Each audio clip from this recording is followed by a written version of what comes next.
Graça e paz, juventude relevante. Boa noite. Antes de nós começarmos, eu queria fazer uma oração contigo. Essa semana, alguns irmãos nossos perderam uma pastora e eu queria que você inclinasse sua cabeça e vamos orar pelos irmãos da Igreja Verbo da Vida. A pastora faleceu essa semana. Eu queria que nós orássemos por aqueles irmãos que estão em luto, tá bom? Deus, o Senhor tem o poder de tudo. Todas as coisas estão em tuas mãos. As nossas vidas estão em tuas mãos. Deus, eu te peço agora que através do Espírito Santo o Senhor possa levar consolo àqueles irmãos. Que aquela igreja que é tua tenha o seu ânimo recobrado, a sua fé reativada, sabendo que é o Senhor quem controla todas as coisas e que apesar de muitas vezes as coisas parecerem que saem do nosso controle, jamais sairão do controle das tuas mãos. Que o Senhor os abençoe e que eles prosperem em tudo o que eles fizerem. É no nome de Jesus Cristo, teu Filho, que eu oro. Amém. Obrigado, gente. O pastor Henrique Maia é muito meu amigo. Mandei mensagem para ele pela perda que eles tiveram, mas eu sei que eles também entendem que apesar da dor, o nosso Deus, Ele está no controle da vida da família pastoral e na vida da igreja também, sempre lembrando que a igreja é do Senhor Jesus e não nós. Eu tenho alguns avisos para dar, completar aqui alguns avisos. Quem se batizou hoje? Fica de pé, por favor. Queria que você aplaudisse ao Senhor pela vida dessa galera linda. Parabéns. Deus abençoe vocês. Pode assentar. O batismo é muito lindo, né, gente? Oh, coisa legal o batismo. Tem uma xícara aqui. Isso é uma indireta. Gente, as xícaras elas estão acabando. Compre sua xícara. É linda essa xícara, cara. Por que a gente não tem, Rebeca? Todo dia eu pergunto. Essa é minha. Essa daqui é 1 Coríntios 2, versículo 9. Nem olhos ouviram, nem ouvidos ouviram o que Deus preparou para nós. Um futuro certo, cheio de esperança e paz. Falei até em Campo Grandês para poder ter mais efeito. Guarda aí na minha bolsa para ninguém roubar. A Aurora. Quem que é a Aurora? Aquela marca de coisa. Tem outra coisa. Reunião com os 12 depois do culto. Cadê os 12? Os 12 estão aí? Vamos ter reunião com os 12 depois do culto no anexo, porque semana que vem vai ter depois do culto. Amém? E aí vamos definir aí novo cardápio, novas atrações. Loucura, loucura, meu Deus do céu. Não tem nada melhor em Campo Grande para fazer depois do culto do que ir para o depois do culto da Juventude Relevante. O nome é elementar daquilo. Tem gente que pensa assim, vamos criar um nome criativo. Rapaz, não tem nada mais criativo do que dar destino para as coisas. Para onde você vai depois do culto? Pronto, é isso. Tinha outra coisa que eu ia falar. Quem quer ser obreiro? Lembrei daquele filme lá, Quem Quer Ser um Milionário, né? Não tem nada a ver, mas lembrei. Quem quer ser obreiro, você vai procurar o Felipe. Felipe, cadê você, meu filho? Não, vem, não dá para ver daí não. Sobe aqui rapidinho. Sobe aqui enquanto eu vou beber água, que eu estou com sede. Ainda tem copo? Acabou o copo. Você se lascou. Vocês aí que querem ser obreiro, iam ter reunião com ele depois do culto, mas ele vai ter reunião comigo. Então, entre vocês e eu, né? Tá, obrigado. Semana que vem entendo. Não sei para que eu dei esse aviso nada a ver. Semana que vem o quê? Não vai ter mais reunião nunca. Faz o seguinte, espera. Depois do culto você procura o Felipe e faz a reunião. Enquanto isso a gente vai definindo lá o que vai ter de cardápio para o próximo depois do culto. Eu acho que vai ter espetinho. Eu dei a ideia de ter acarajé também. Acarajé é um negócio muito bom. Deus abençoe a minha Bahia. E o time do Bahia, que é o maior time do Nordeste. E aqui no Mato Grosso do Sul,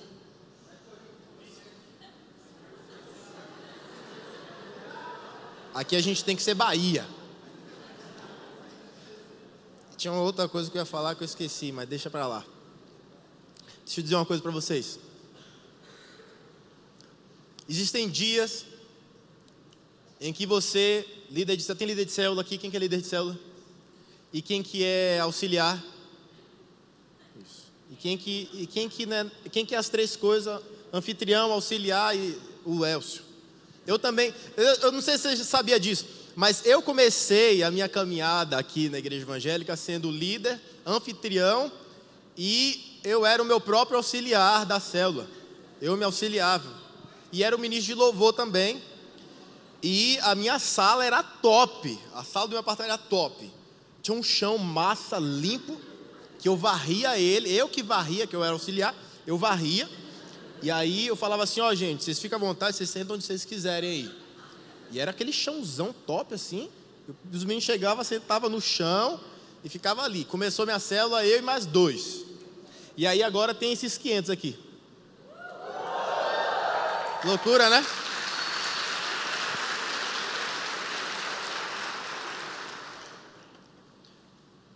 Eu estava vindo para cá e a minha cabeça estava no videogame. Porque tem dias que a gente não quer fazer nada. Hoje é esse dia da minha vida. Queria ficar em casa, assistindo Netflix com minha esposa, comendo alguma coisa que engorda, né? E obviamente sendo feliz, porque se você comer alguma coisa que engorda, você fica feliz. E aí, eu lembrei de algo. Que as pessoas que não escrevem história, as pessoas que são irrelevantes, elas vivem de empolgação. Aqueles que são relevantes, aqueles que marcam a história, eles vivem de disciplina. Então o que me trouxe hoje aqui não foi a empolgação, foi a disciplina de ser um pastor adestrado para te trazer uma palavra de Deus hoje. E eu quero que você faça a mesma coisa na sua vida. Não viva por empolgação, viva por disciplina. Faça o que você tem que fazer, apesar de você não estar querendo tanto. A minha disciplina é maior do que a minha empolgação. Eu queria que você abrisse sua Bíblia então, por favor. Não. Eu disse que a gente vai ler a Bíblia. E já vai ficando em pé que a gente vai ler a palavra do Senhor. Respeita a palavra de Deus. Você que é visitante, seja muito bem-vindo. Nós somos assim. Neemias, livro de Neemias. Neemias fica depois de Esdras, antes de Jó, um pouco antes de Apocalipse. Neemias, capítulo 2. Neemias, capítulo 2, a partir do versículo 1. Cara, eu não me olhei no espelho. Meu cabelo tá torto aqui. Fernandinho, tá bom? Tá esquisito? Tá bom? Tá bom? Eu pulei ali, rapaz. Fazia tempo que eu não pulava, né? Ali daquele negócio. E aí teve um momento assim que o meu calcanhar voou na cara do Gesiel. E os óculos dele fizeram assim, ó. Desapareceram diante dos nossos olhos. Foi perna para um lado, lente para o outro. Desculpa, G. Mas você vai lá e pega um óculos novo com Bitcoin. Você é o cara rico dos Bitcoin. Vamos ler aqui a palavra do Senhor, que diz o seguinte: no mês de Nisan, no ano 20º do rei Artaxerxes, não escolham esse nome para nenhuma criança. Uma vez posto o vinho diante dele, eu o tomei para oferecer e lhe dei. Ora, eu nunca antes estivera triste diante dele. O rei me disse: por que está triste o teu rosto, se não estás doente? Tem de ser tristeza do coração. Então temi sobremaneira e lhe respondi: viva o rei para sempre. Como não me estaria triste o rosto, se a cidade onde estão os sepulcros de meus pais está assolada e tem as portas consumidas pelo fogo? Disse-me o rei: que me pedes agora? Então orei ao Deus dos céus e disse ao rei: se é do agrado do rei, e se o teu servo acha mercê em tua presença, peço-te que me envies ajudar a cidade dos sepulcros de meus pais, para que eu a reedifique. Então o rei, estando a rainha sentado junto dele, me disse: quanto durará a tua ausência? Quando voltarás? Aprove ao rei enviar-me, e marquei certo prazo. E ainda disse ao rei: se ao rei parece bem, dê-me cartas para os governadores da além do Eufrates, para que me permitam passar e entrar em Judá. Como também carta para Asaf, guarda das matas do rei, para que me dê madeira para as vigas das portas da cidadela do templo, para os muros da cidade, para a casa em que deverei alojar-me. E o rei mas deu, porque boa mão do meu Deus era comigo. Até aqui. Deus te abençoe, pode assentar. História linda de Neemias. O título dessa mensagem é Atendendo ao Chamado. Neemias era copeiro do rei. Acima de Neemias só existia o rei. Ele tinha uma das funções mais nobres que alguém poderia ter no reino da Pérsia. Os persas nessa época eram muito poderosos. E eles tinham dominado quase tudo que se conhecia naquela época. É possível ver no texto que Neemias trabalhava em um palácio. Era como se Neemias trabalhasse na Casa Branca hoje em dia, servindo ao presidente dos Estados Unidos, que é considerado o homem mais poderoso do mundo livre, que é o mundo em que vivemos, graças a Deus. Eu detestaria viver em um lugar que não fosse livre como o nosso, em alguma Cuba ou Coreia do Norte, ou qualquer satanás desse aí que é terrível. Graças a Deus somos livres.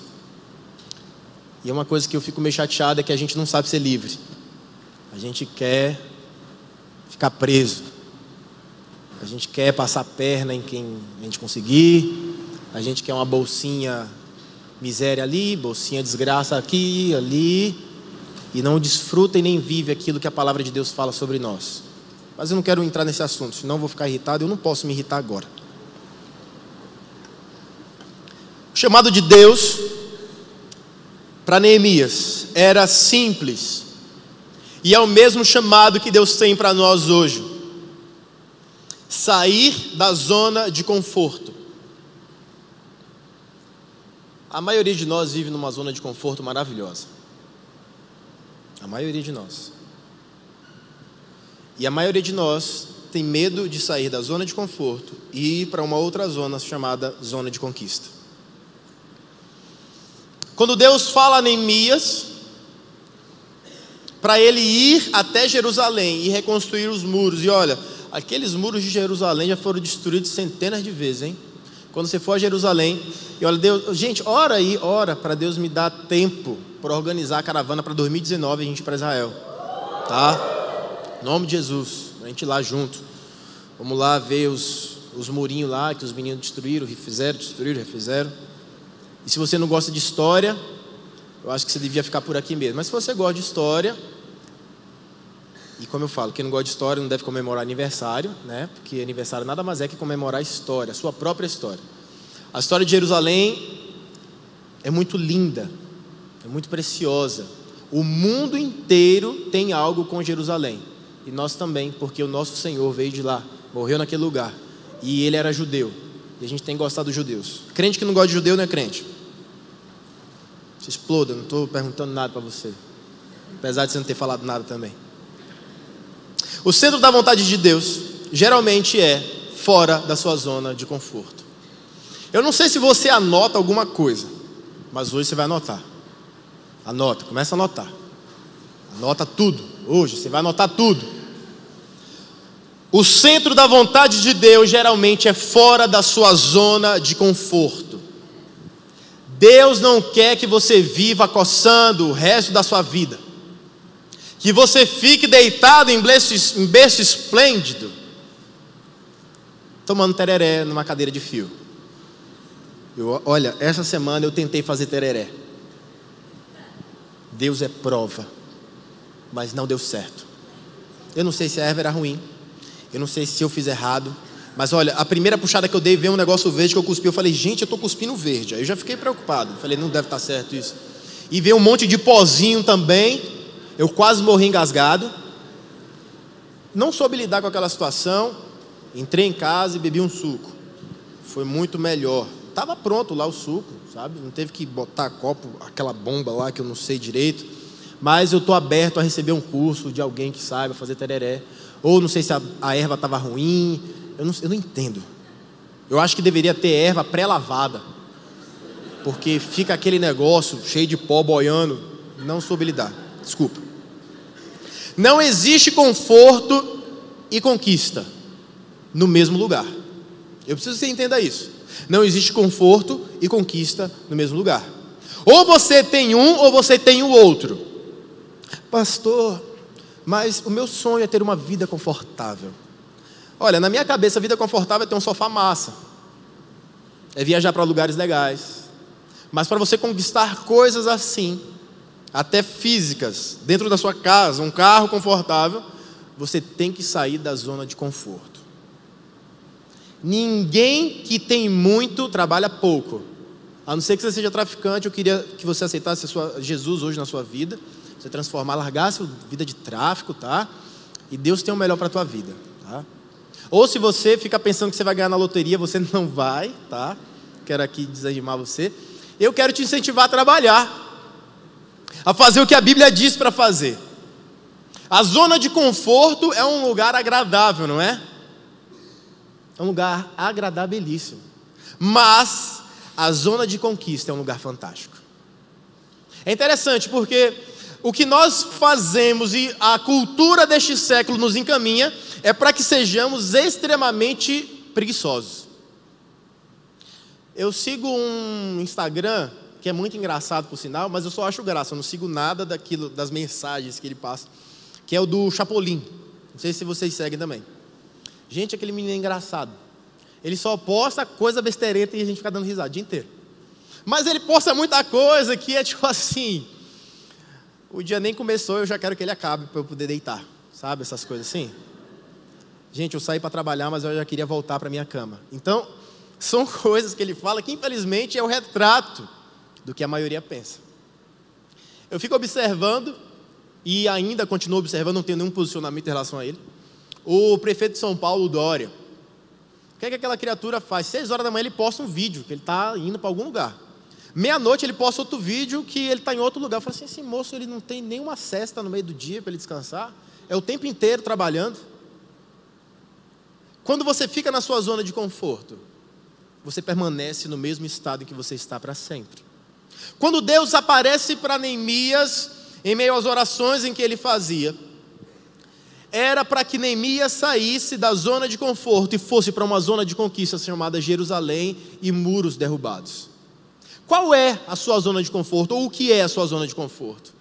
Cada um tem uma zona de conforto e vive muito bem lá e não quer que ninguém lhe tire de lá. De repente a sua zona de conforto é o seu temperamento. Pastor, eu falo tudo que vem na minha cabeça, porque eu sou sincera. Eu falo mesmo, eu falo. Ah, é. E ela fica ali, sendo sincera e não tendo nenhum tipo de amizade, né? Sincerona, sincera. Tem gente que a zona de conforto é o trabalho que ele tem de R$500 e a carteira assinada, porque a carteira assinada é tudo. Ah, eu tenho minha carteira assinada, R$500 todo mês. Ah, olha aqui, vai ser rico. Nossa, vai ser bilionário, viu? Aí você não sai do seu emprego porque tipo assim, meu Deus, se eu sair desse, como que eu vou conseguir outro? E Deus? Onde que Deus fica nessa situação? Eu particularmente não acredito que o governo brasileiro consiga controlar melhor as nossas finanças do que nós mesmos. Aí você bota o teu dinheiro na aposentadoria e sabe lá Deus se você vai ter no final da tua vida. Era interessante isso, né? Porque se você contrata uma pessoa por R$1.000, você paga mais 1.000 só de imposto e de seja lá o que for. Se você pega esses outros 1.000 e dá na mão do funcionário e fala assim, ó, meu filho, se vira com esse dinheiro aí, guarda, fala o que você quiser. Ia ser top, né? Você, em vez de ganhar 1.000, ia ganhar 2. Aí você ia guardar seu dinheiro o dia que você quisesse, você ia investir onde você quisesse. Mas nós não temos no Brasil ainda educação financeira, mas a juventude relevante vai ter. Vocês vão aprender a trabalhar com dinheiro, porque eu quero todo mundo rico. Todo mundo rico. De pobre já basta o diabo que está lá fora. Aqui, todo mundo rico, porque o nosso Deus, Ele é rico. O nosso Deus, Ele é o dono de todo o tesouro da terra.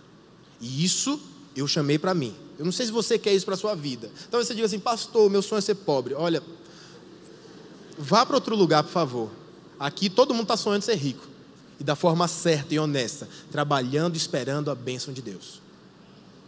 Qual é a sua zona de conforto? É a casa dos seus pais? Pastor, eu tenho 55 anos, moro com meus pais, porque é melhor, porque minha mãe lava minhas cuecas e, olha, ela me ajuda bastante. E eu faço companhia, querendo ou não, para os meus pais, né? É mesmo? Pastor, a minha zona de conforto é o meu namoro. Eu namoro já há 8 anos, né? E é um namoro abençoado. Olha, a gente vê Deus no nosso meio. Mas casar, eu não sei ainda quando é que vai ser esse casamento, porque casar é difícil, né? É caro casar dá trabalho, né? O que é a tua zona de conforto? A tua zona de conforto é a tua faculdade. Eu tenho amigos que estão há, 10 anos na faculdade. Já trocou de grade umas 15 vezes. Mas está lá, estudando, estou fazendo faculdade. Olha, que bênção, estou na faculdade. Qual que é a tua zona de conforto? Porque Deus não nos chamou para isso. Deus não nos chamou para vivermos numa zona de conforto. A zona de conforto é um lugar onde não há perspectiva de crescimento. Não há nenhuma perspectiva. Você olha assim, crescimento não está ali.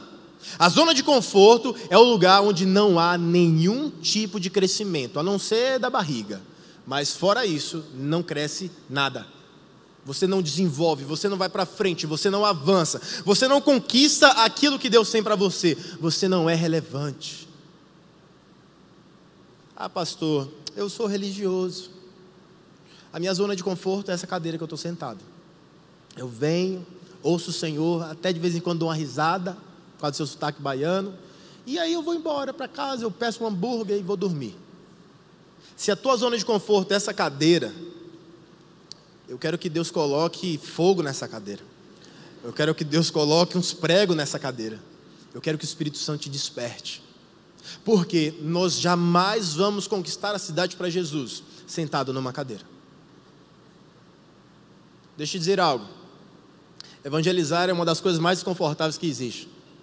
Porque você nunca sabe o que a pessoa vai te responder. Nunca.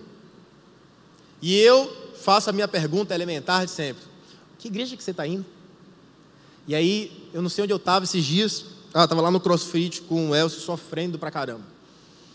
Um dia eu vou ficar forte. E aí, tinha uma moça fazendo CrossFit assim. Eu falei assim, que igreja que você vai? Ela falou o nome de uma igreja que eu não sei. Uma igreja católica. Eu falei, que legal, que bom, então tá bom. Mas aparece lá na igreja. Vai um dia lá visitar a gente. Aí, que igreja que é a sua? Eu comecei a falar. Aí teve uma outra menina lá da sua academia também. Falei com a Rebeca. Ela veio aqui uma vez. E aí eu fui tomar água, ela foi tomar água também. Eu falei assim, que igreja que você está indo? Ela, eu não vou a igreja nenhuma. Eu falei, tá. Mas vai lá visitar a gente. Eu falei, eu já fui lá. E aí? É legal, né? Legal. Mas e aí? Eu estou indo em outra igreja agora.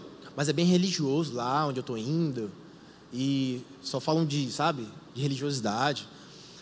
Aí eu peguei essa vez, ela falou falar de religiosidade comigo. Mas peguei de voleio, assim, o ângulo, meu irmão, golaço que eu fiz. Eu falei assim, moça, presta atenção. Eu já morei em Israel. Você morou em Israel? Eu morei em Israel. Presta atenção. Eu aprendi lá que Deus não gosta de religiosidade e nem de religiosos. E por que isso? Deixa eu te explicar. E aí E acabou que ela falou assim, se eu cobrasse a oferta, até a oferta ela dá. Ela falou assim, eu vou lá visitar a sua igreja, porque eu não quero viver uma vida religiosa, eu quero ter um relacionamento com Deus, como você falou. Eu falei, é isso. Mas algumas vezes as pessoas falam assim para mim, eu já vou na igreja tal. Eu falei, então tá bom, eu também vou na igreja tal, e lá é legal. Não é confortável, mas é necessário, foi para isso que Deus me chamou. Foi para isso que Deus te chamou, para levar o evangelho dele por onde você for. Neemias estava num palácio e não havia lugar melhor para estar, para viver, para trabalhar, e não tinha outro status maior do que o dele. Talvez a tua zona de conforto seja o teu status. Eu não sei se os humanos ainda usam disso, mas tem gente que pensa que status, nossa, eu tenho um carro tal, eu estudo em tal faculdade, eu uso tal roupa. Se você se vangloria com essas coisas, você ainda não entendeu o que Deus quer para a sua vida. Você ainda não entendeu quem é Deus. Você ainda não entendeu o que é o Evangelho. A gente não se prende a essas coisas. Todo mundo quer ter o melhor carro, todo mundo quer vestir as melhores roupas, todo mundo quer morar na melhor casa, mas não é essa a nossa essência. A nossa essência é viver para Deus e para glorificar o nome do Senhor. A vontade de Deus não era que Neemias ficasse em um palácio. Isso é interessante. A vontade de Deus era que Neemias estivesse no centro da sua vontade. E muitas vezes, estar no centro da vontade de Deus é sair do palácio. Eu não sei o que você tem vivido na tua vida. Talvez você esteja vivendo dias de glória. Mas se você confia no Deus que você serve, vá para onde Ele está te direcionando. Deus direcionou Neemias para sair de um palácio onde ele tinha tudo, para ir para o lugar onde era o centro da sua vontade. E o centro da vontade de Deus era Jerusalém, um lugar destruído, acabado, sem proteção nenhuma, porque Jerusalém já não tinha mais os seus muros, e os muros naquela época representavam a proteção de um lugar. Eu não sei se você está disposto a marcar a sua geração. Eu não sei se você está disposto primeiramente a viver o que Deus tem para a tua vida. Mas é possível que para você viver o que Deus tem para você, você tenha que sair desse palácio que você está e ir para o lugar onde Deus quer que você esteja, porque é lá que você vai ser útil. Eu não quero que você se sinta útil para as pessoas, eu quero que você se sinta útil primeiramente para Deus. Óbvio que Neemias era extremamente útil onde ele estava, no palácio, ele era o homem de confiança do rei. Mas quando ele sai do palácio e vai para Jerusalém, ele se torna o homem de confiança do Rei dos Reis. Veja que diferença. É melhor você servir ao Senhor dos Senhores do que simplesmente ter um Senhor que te dá tudo do bom e do melhor. Porque o lugar onde você vai estar com Deus é o melhor lugar do mundo. O centro da vontade de Deus nem sempre vai ser num palácio, mas sim um lugar de conquista. Deus quer que você conquiste. A vontade do nosso Deus é que você tenha tudo aquilo que Ele tem prometido para a tua vida. Eu quero que você entenda. Deus já desenhou muito do que vai acontecer na tua vida. Deus já estabeleceu muitas coisas que vão acontecer contigo. Mas a nossa atitude fala muito. Deus, Ele não nos obriga a nada. E Deus não é o tipo de pai que obriga os filhos a comer do bom e do melhor. Obrigado, abre a boca e come esse negócio. Não. Deus, Ele nos dá liberdade para escolhermos isso. Eu, dentro daquilo que acredito, entendo que nós não temos liberdade para escolher Deus ou não. É Ele quem vem e nos conquista. Porque o homem, na sua natureza, jamais procuraria Deus. Mas Deus, no seu extremo amor, na sua imensa bondade, nos procura, nos transforma e nos dá nova vida. Mas a partir daí, parte de nós. Nós devemos nos posicionar em relação àquilo que Deus tem para nós. Deus já preparou um palácio para passarmos a eternidade. Isso é lindo, né? Deus já preparou um palácio para passarmos a eternidade. Aqui na terra, o seu desejo é que o reino avance em conquistas grandiosas. O palácio já está pronto nos esperando. Aqui na terra, nós vamos viver o que Ele quer que vivamos. E muitas vezes, viver o que Deus quer que vivamos é uma vida de aventura. É uma vida, muitas vezes, sem saber o que vai acontecer no dia seguinte. Porque quando você confia em Deus, e você confia no Deus que fez os dias, você sabe que no amanhã Deus continuará lá. Que no dia seguinte Deus já preparou tudo para você. Então, o que nós temos que fazer é sair da nossa zona de conforto e ir para o lugar onde Deus quer que estejamos. Neemias queria visitar a sua terra, levar alguns materiais de construção, mas ele não tinha ideia do que Deus estava o chamando para fazer. A obra que Neemias fez foi grandiosíssima. Certa vez, eu atendi ao chamado que Deus tinha para a minha vida. E eu vivia algo muito interessante. Eu fui para uma outra cidade, não era a cidade em que meus pais estavam, não era a minha zona de conforto. Eu fui demitido e eu recebia um salário de desespero de R$230. R$230, os meninos gastam hoje quando levam a menina para jantar. E eu vivia com o mês inteiro com aquele R$230. E fui para um lugar fazer aquilo que Deus estava me pedindo para fazer. E eu era novo, eu tinha 21 anos. E não tinha um pingo de juízo. Porque se você começa a ter muito juízo, você começa a querer colocar sua vontade em cima da vontade de Deus. E eu fui para esse lugar. Passei 6 meses lá, até que eu fui convidado a me retirar daquele lugar. Que interessante. Você vê, Deus te manda para o lugar e depois as pessoas falam assim, ó, vai embora, por favor. Você já não é mais bem-vindo aqui. Depois de alguns anos, eu voltei naquele lugar. E eu passei o tempo que Neemias passou reconstruindo os muros naquele lugar.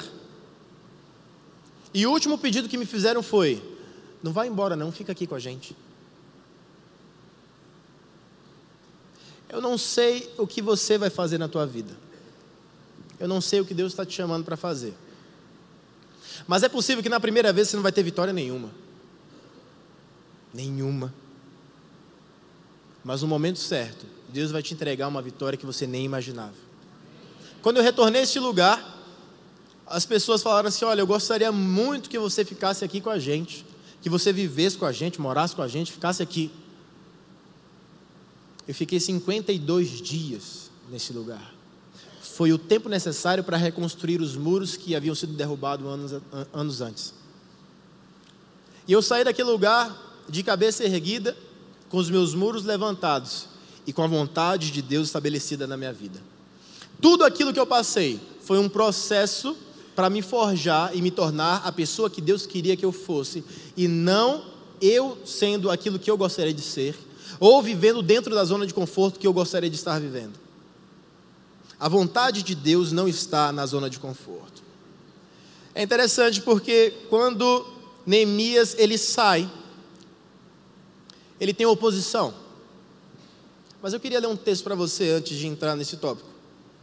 Está em Apocalipse 5, no versículo 10. Se você puder abrir, não precisa levantar.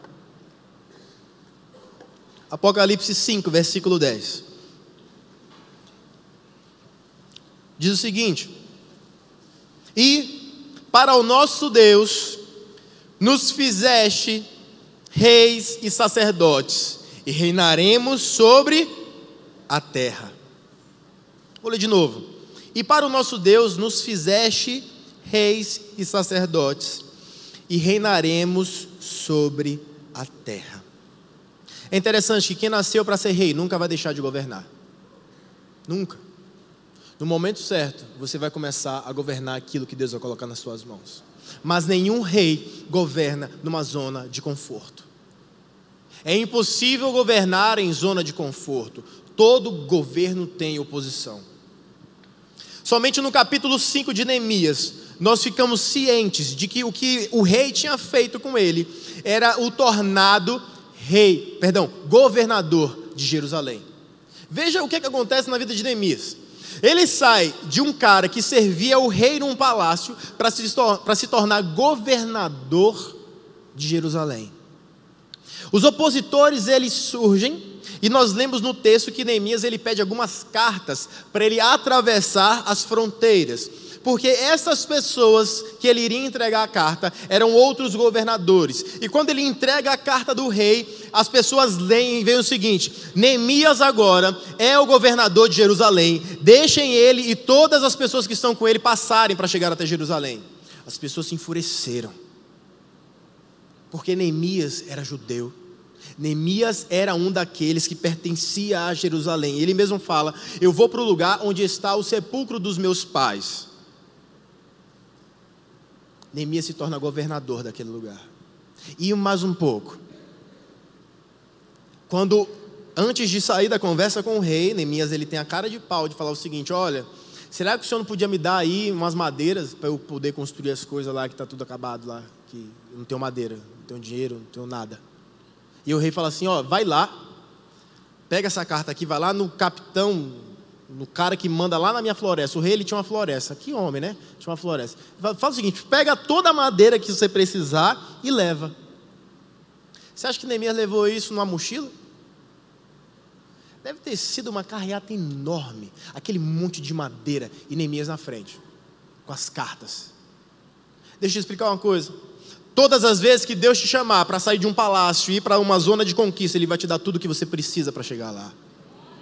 Todo o suprimento que você precisar, Deus vai lhe entregar. E Ele vai te entregar também a autoridade para essa conquista. Porque Neemias tinha nas mãos dele a carta do seu rei, dizendo: olha, vai lá e governa naquela terra. É a mesma autoridade que nós temos sobre esta terra, como lemos em Apocalipse. Vocês vão governar sobre a terra. Essa palavra não é só para mim, essa palavra é para você. Essa palavra é para você governar tudo aquilo que Deus tem colocado nas suas mãos. Para de ser frouxo. Porque rei frouxo não governa. O rei ele tem que ser impetuoso, ele não tem que ter medo de nada não. Vai para cima, que Deus está segurando a tua onda. Vai fazer o que você tem que fazer. As cartas estão nas tuas mãos. O que você precisa está aqui nesse livro, olha. Tudo que você precisa está aqui. Essa é a carta que nós precisamos para viver aquilo que Deus tem para as nossas vidas. Não tenha medo de viver aquilo que Deus tem para você.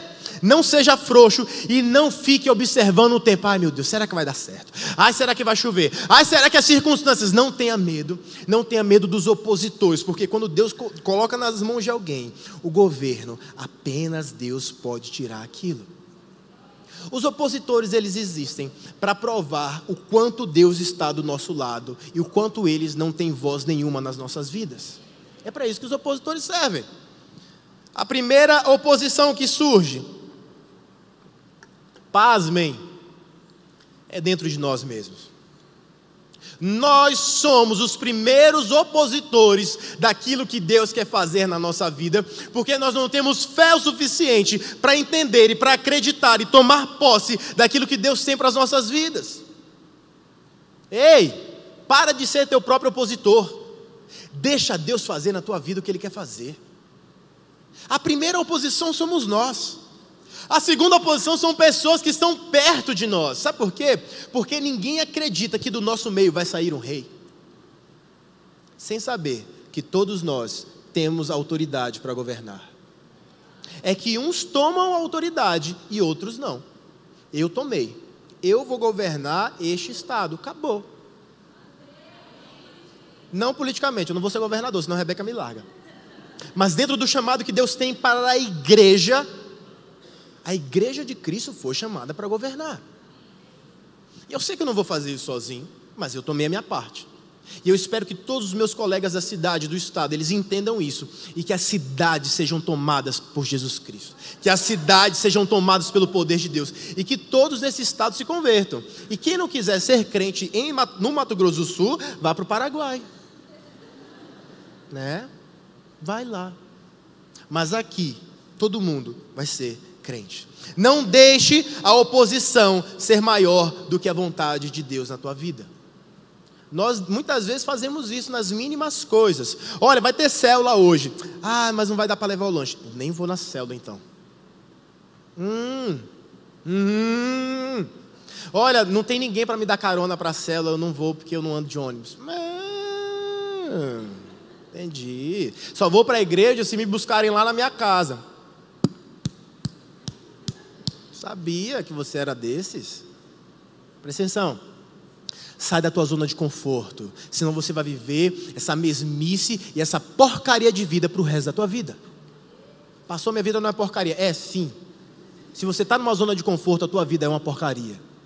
Porque só vive o extraordinário quem sai do normal, quem sai do ordinário. Você tem que sair do que você está vivendo hoje para ir para aquilo que Deus tem para você. A zona de conquista fica a um passo de fé. Ou seja, a zona de conquista não está tão longe. Nós precisamos dar um passo de fé e Deus vai colocar o chão daquilo que a gente vai conquistar para a gente. Olha, eu quero que você entenda algo. Nós somos homens e mulheres e nós trabalhamos vendo tudo aquilo que está acontecendo ao nosso redor de normal. A gente assiste a política do Brasil, está tudo se acabando. Temer, tadinho de Temer. Daqui a pouco vai ser preso também. E todo mundo preso, e por mim todo mundo é preso mesmo, porque eu não tenho rabo preso com ninguém. Então vamos ser presos, né? Fiquem felizes pagando aí que vocês devem. Devolve o dinheiro para a gente, seus ordinários, vocês roubaram. Mas eu não vou ficar me baseando em prisão ou não de fulano ou de ciclano, em alta de dólar, em queda de dólar, para viver o que Deus tem para a minha vida. Porque o meu Deus é o dono do Brasil. O meu Deus é o dono do dólar, é o dono da bolsa, é o dono do ouro, é o dono de tudo. Eu não vou me basear nessas coisas para cumprir o que Deus tem para mim. Você é um fruto disso. Quantas pessoas você acha que falaram para mim que não ia dar certo ser líder da Juventude Relevante? Você acha que eu ouvi quantas?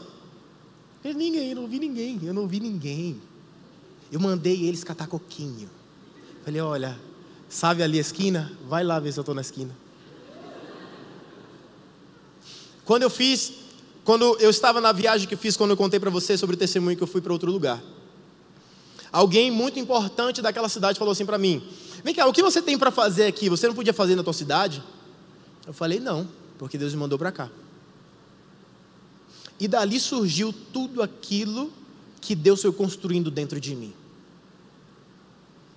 Eu não estou nem aí para o que está acontecendo no Brasil. Não em relação ao que Deus tem para mim. Óbvio que como cidadão, como brasileiro, estou muito preocupado.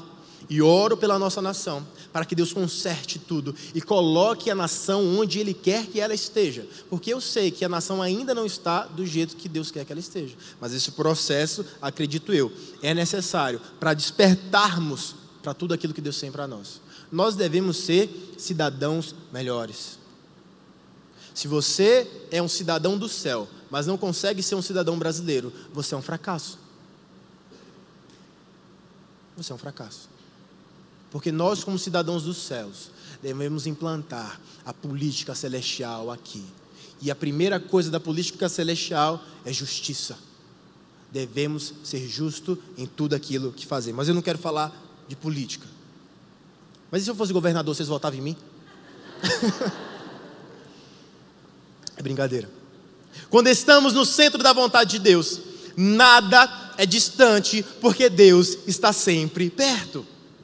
É interessante porque Deus tirou Neemias lá dos Cafundó da Pérsia, mandou lá para Jerusalém, e era um negócio muito distante. Ele passou vários dias viajando, parecia distante. Mas Neemias só precisou de um passo de fé para chegar naquele lugar. O que Deus tem para a tua vida não é distante, não está fora do teu alcance. Quando Deus está contigo, Ele te pega e te coloca no alcance do que você precisa pegar para fazer. O que Deus quer fazer na tua vida não é algo normal, porque o normal você já está fazendo e não está indo muito bem, né? Deus quer fazer na tua vida algo sobrenatural. Pastor, mas eu só tenho 15 anos, eu só tenho 16 anos. Falei, eu também, caramba. A minha vida ministerial começou com 15 anos, quando eu entendi que Deus queria que eu fosse pastor. Tem gente que pensa que eu sou pastor há 2 anos, sou pastor tem 15 anos já. Não porque alguém me consagrou, mas porque eu entendi quem eu deveria ser. Entenda, você não precisa ser consagrado por ninguém para fazer o que Deus precisa fazer na sua vida. Faça, comece a fazer e mostre que você de fato foi chamado para fazer o que você foi chamado. A gente tem muita treta de ficar, não fui consagrado ainda, o óleo não derramou na minha cabeça. Eita, povo crente, vocês querem ser mais crente que Jesus Cristo? Quem que derramou óleo na cabeça de Jesus? Ai, Jesus.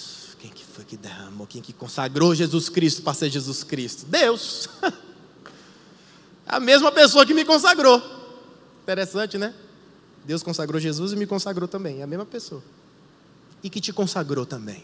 E que está te chamando hoje para você sair da sua zona de conforto e viver dentro do centro, do meio da vontade de Deus. O centro da vontade de Deus é o melhor lugar do mundo, não importa o que esteja acontecendo na tua vida. Aí você fala assim, pastor, mas tua vida é perfeita. Mentira, vocês não estão entendendo. Minha vida é uns quebra-pau louco. Mano, uma maluquice, vixe. Tem gente que fala assim, Deus, me leva que não está dando certo mais. Ele fala, está dando certo, eu estou fazendo isso que é para dar certo mesmo, fica tranquilo. É cansativo, é doloroso, é uma maluquice. Assim, gente, eu não consigo nem dormir.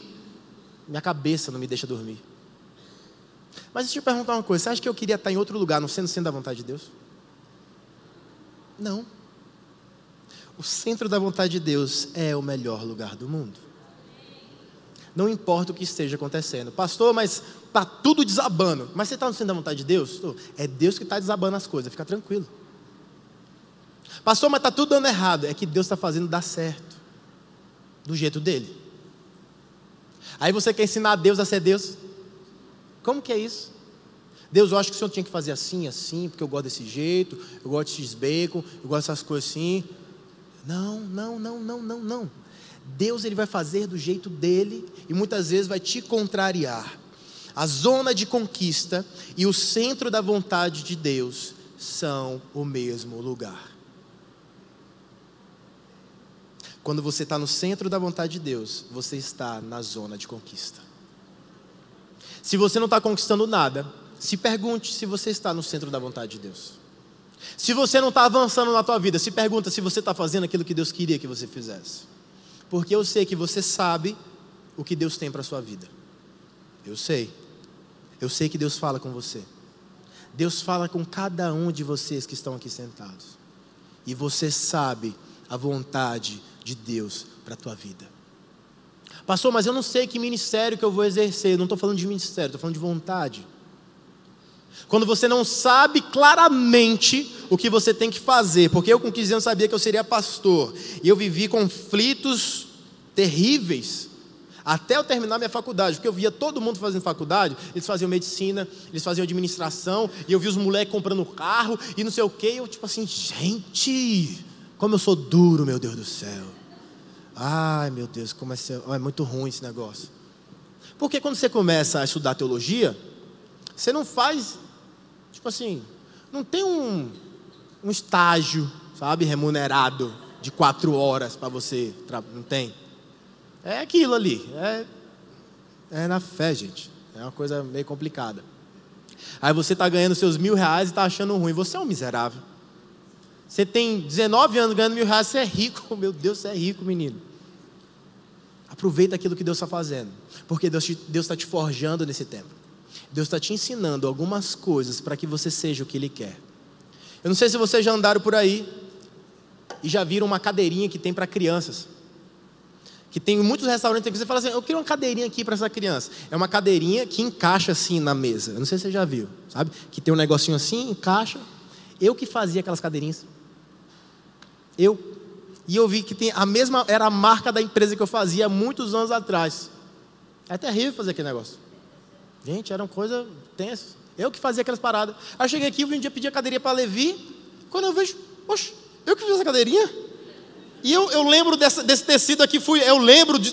Oh, meu Deus, obrigado pelo livramento que o Senhor deu na minha vida. Deixa eu dizer uma coisa. O mundo dá voltas.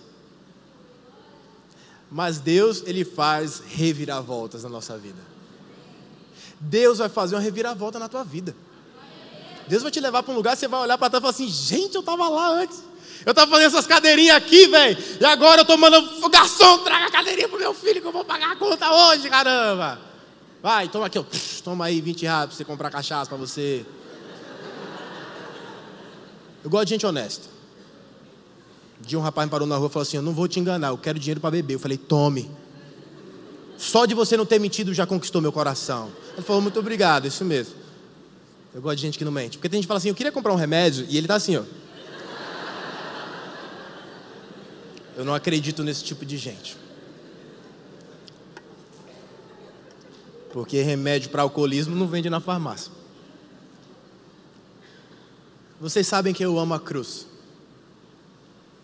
E para mim, tudo termina na cruz. E deixa eu ler algo para você. Na cruz, Jesus estava no centro da vontade de Deus. É interessante isso. Mas Jesus estava fazendo exatamente aquilo que Deus queria que ele fizesse. Mas pastor, Jesus morreu. Era esse o plano. Morrer por você. E ressuscitar também por você. Jesus estava vivendo exatamente aquilo que Deus queria que ele vivesse. Mesmo quando ele falou: Deus, Pai, se for possível, passa de mim esse cálice, porque eu não estou aguentando. E deixa eu te dizer algo que Deus sempre me diz, e já diz para muitos grandes homens na Bíblia: a minha graça te basta. Os teus problemas não são maiores do que as conquistas que Deus tem para você. Nunca, nunca. Pastor, mas eu já estou há uma semana. Filho, eu tenho 31 anos. Uma semana passa que a gente nem vê. É muito rápido. O tempo passa muito rápido.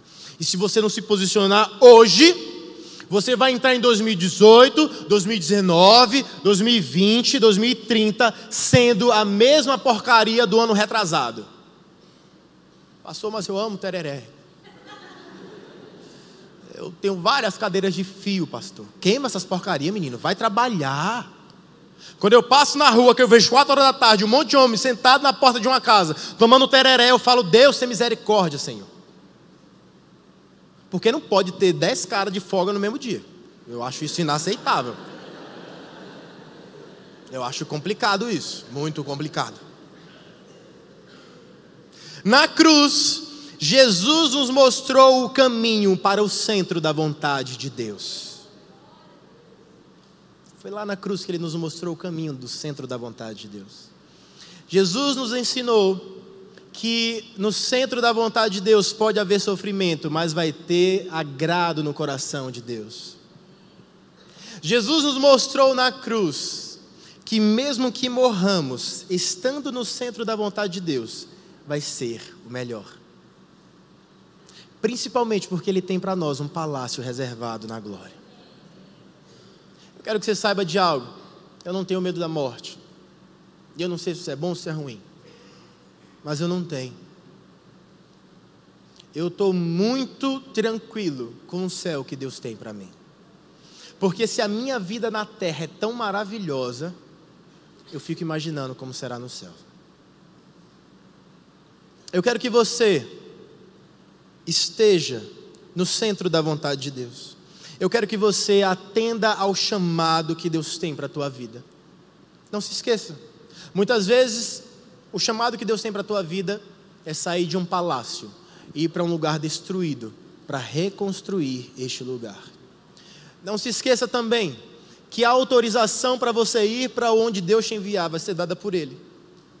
Os recursos vão ser entregues nas tuas mãos por Ele. Tudo o que você precisa para fazer está disponível em Deus. Eu queria que você ficasse de pé, eu quero orar contigo. Eu quero que você entenda o que o Senhor tem para a tua vida.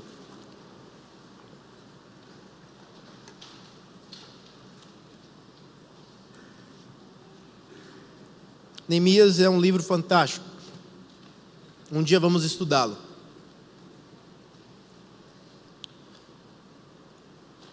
Mas eu quero que você acorde para o que Deus tem para você. Jovem, a vida não é aqui e agora. Quem criou essa frase foi o diabo. A vida não é aqui e agora. Não paute a sua vida, não determine a sua vida nessa frase. Não pense que carpe diem é um slogan de quem serve a Jesus Cristo.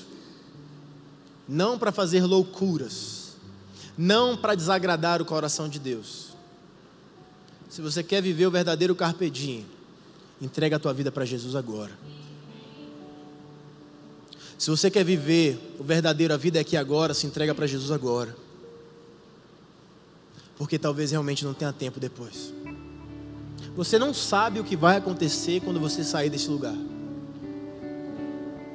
Nós não sabemos o que vai acontecer. Mas uma certeza eu tenho, é que o nosso Deus está no futuro, cuidando de nós. Eu não tenho medo do futuro, porque se o futuro está nas mãos de Deus, e eu conheço o Deus que eu sirvo, eu não tenho medo do futuro.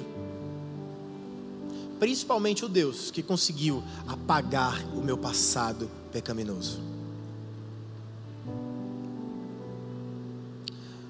Deus quer fazer de nós, não Neemias, mas juventude relevante neste século. Deus quer fazer de você alguém relevante onde você está. Nós viemos de uma série de várias mensagens com temas específicos, mas hoje eu queria pregar e lembrar a você a visão que Deus colocou em nosso coração, que é sermos relevantes. Muitas vezes ser relevante é dar um bom dia. Muitas vezes ser relevante é dizer um muito obrigado, um com licença, apertar a mão de alguém, olhar nos olhos. Muitas vezes ser relevante é pedir licença, é dar a vez para o outro no trânsito. E apesar de eu não gostar de trânsito, eu faço isso direto. Ser relevante não é dar sopa para alguém que está lá, é levar Jesus, entregar a sopa e ficar pregando enquanto a pessoa está tomando sopa. Porque tem gente que pensa só a sopa é o suficiente. Não é. Ser relevante é fazer com que as pessoas que estão no teu trabalho saibam quem você é, e você é filho de Deus. Ser relevante é as pessoas da tua faculdade não terem o que falar de você, porque você chega atrasado, porque você falta aula, porque você cola, porque você não entrega trabalho. Se você é esse tipo de gente, não fala que você é crente, que você vai me envergonhar e envergonhar todo mundo aqui, seu safado. Se você vende coisas e não coloca um preço justo, não fala que você é relevante, pelo amor de Deus. Se você faz serviços e cobra preços exorbitantes, olha, pelo amor de Deus, a Bíblia fala disso. A Bíblia fala para não cobrarmos mais do que devemos. A Bíblia fala para amarmos ao outro como a nós mesmos. A Bíblia nos chama de ponta a ponta para sairmos da nossa zona de conforto. Isso aconteceu com todos os personagens da Bíblia. Todos. Abraão saiu da sua zona de conforto. Davi saiu da sua zona de conforto. Jesus saiu da sua zona de conforto. Não existe lugar mais confortável que o céu. Mas ele se fez homem, ele se fez carne, para que nós entendêssemos o plano principal de Deus, que é salvar a tua vida. Quantos querem ser relevantes na sociedade? Eu quero que você conquiste o que Deus tem para a tua vida. Eu quero que você obedeça, que você atenda o chamado que o Senhor Deus tem para a tua vida. Vamos orar. Deus,